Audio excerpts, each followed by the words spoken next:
In this presentation, we will be discussing the movie Logan and its portrayal as an anti-hero film. Although Logan seems to be a superhero film, it is the opposite.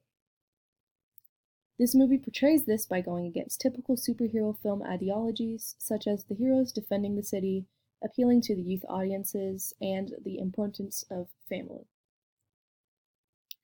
Logan provides an anti-hero living in a villain-run world. While most superhero films provide the cities under attack with the, quote, comforting corrective of exceptional heroes who successfully defend the nation, from Module 14 notes, the narrative in Logan is that the villains are the ones defending the nation, rather than the heroes. Mutants have always been the enemy to the public eye, though they tend to be the heroes to save the day. Logan sets the timeline to be farther in the future from the other X-Men movies that portray the mutants as villains, to where practically every mutant has gone extinct or into hiding due to such an overpopulation of the villain world that is the public eye. This is similar to The Dark Knight in that this film portrays the hero as being overrun by a villain ruling world as well. Batman constantly finds himself helping the town of Gotham from being completely overrun by their villains. Another way that Logan compares to The Dark Knight is through the way both of the movies do not appeal to the youth. While The Dark Knight was not rated R like Logan, it still was a very dark movie with many dark elements.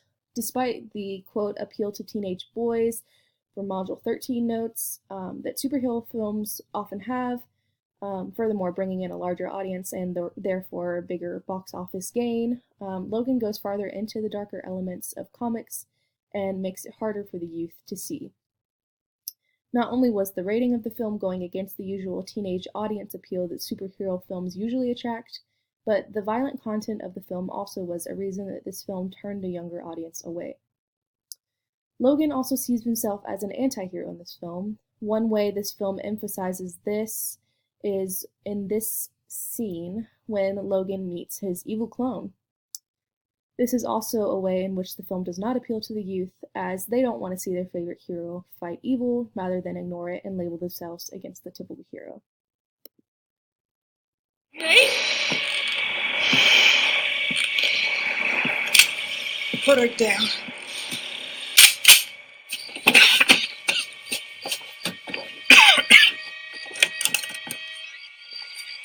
Honey?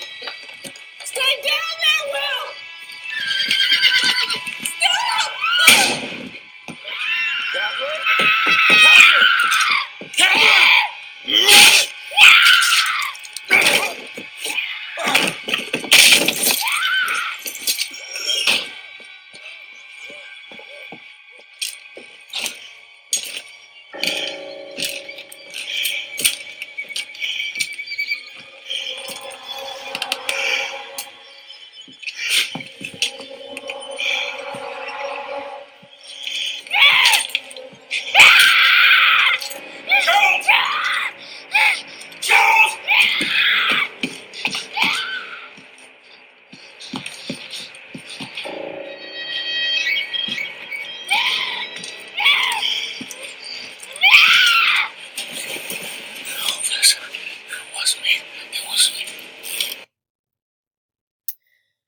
One way that Logan does this is through the way that Logan refuses to acknowledge helping his family in this scene that you just saw, his daughter obviously being kidnapped by his clone, in order to stick to his plan with Charles to get away and head into a new and peaceful life. This is the way Logan counteracts the usual importance of family in superhero films, though some could argue that Logan considers Charles as his family, therefore having that as his importance. There still lies the fact that when Charles tries to get Logan to help his actual family, his daughter, Logan is uninterested. And at this point in the movie, Logan neither regards his daughter nor Charles in their wants and needs. What is important is what Logan wants. His decision-making is not based on the well-being of Charles or his daughter. Rather, it is based on what he thinks will be best for his life, with Charles by his side, of course. Logan proves that, through all of its differences from heroic ideologies, it is an anti-hero film. This statement is emphasized even more at the end, when his daughter flips the wooden cross at his grave, or what some could see as the usual practice of burials, into an X.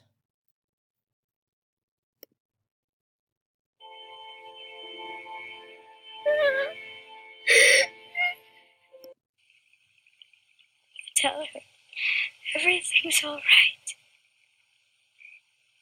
There are no more guns in the valley.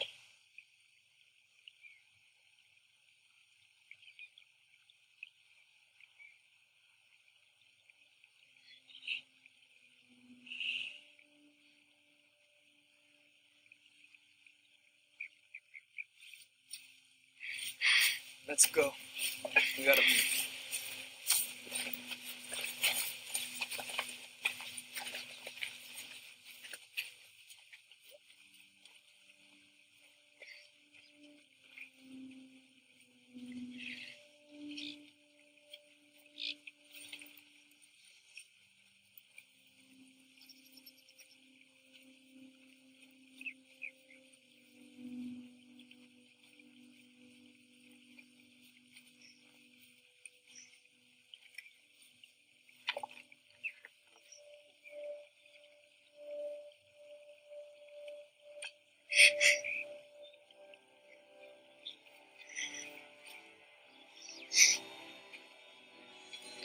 This symbolizing how he is not like other heroes, rather, he's just himself.